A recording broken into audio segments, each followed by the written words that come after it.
You read the thumbnail right. Bilal Muhammed versus Leon Edwards is looking like it's going to happen on UFC 300. And before you start rioting, let me explain to you why this is probably the best option. The best part about Bilal Muhammed versus Leon Edwards is we're going to be able to get this out of the way. The fact is if you believe in MMA, UFC as a sport, you have to let this fight happen. Bilal Muhammed is the most clear number one contender outside of maybe Tom Aspinall at heavyweight in the UFC.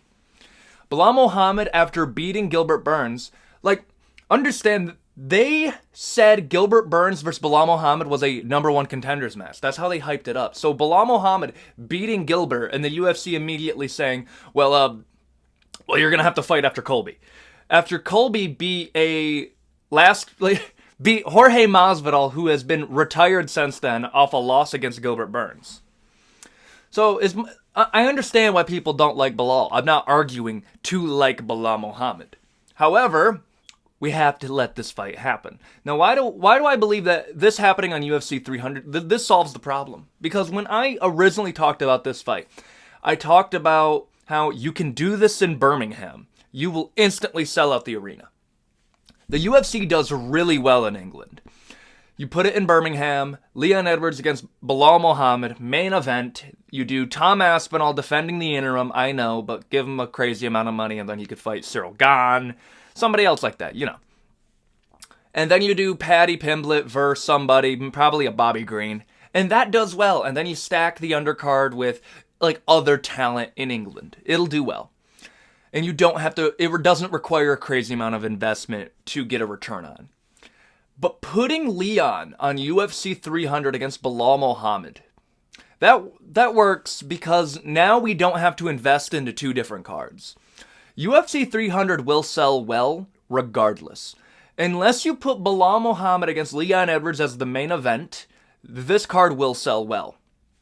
Now, what do I think about its placement? A lot of people are saying this is going to be the first championship fight on the prelims. As funny as that would be, that's not going to happen.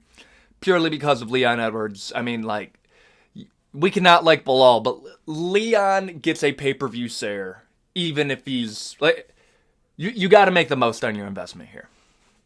If I had to give a prediction on where you're going to put this fight, you either have to make this the main card opener or the second fight of the main card. The only fight that I would say that you could put beneath it technically would be a Max Holloway versus Justin Gaethje, purely because that is for a BMF title, not the undisputed title.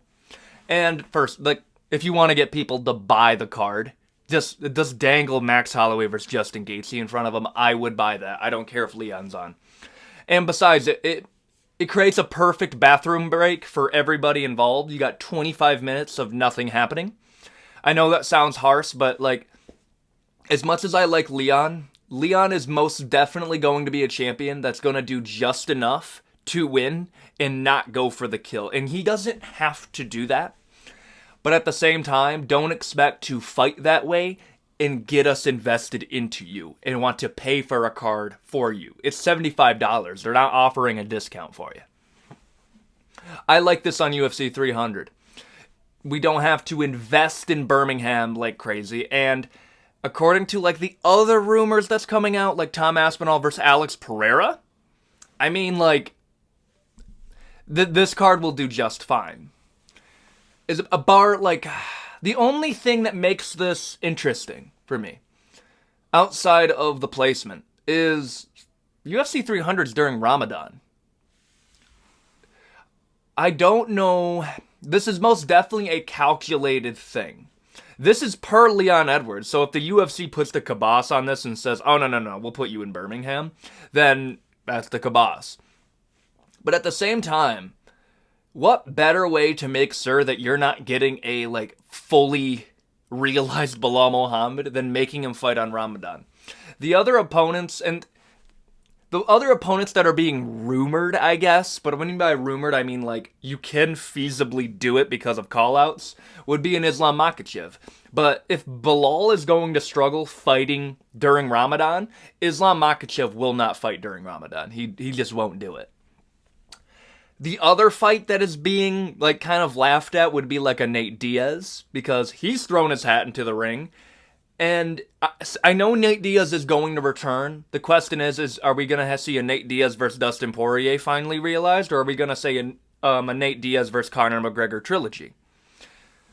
I think we're going to get a lot of clarification tomorrow, because Conor said that he's going to be making his, like, grand unveiling of his next opponent and date, January 1st of 2024. Ironically, that is also the same date that USADA is leaving the UFC. I don't think it's a coincidence.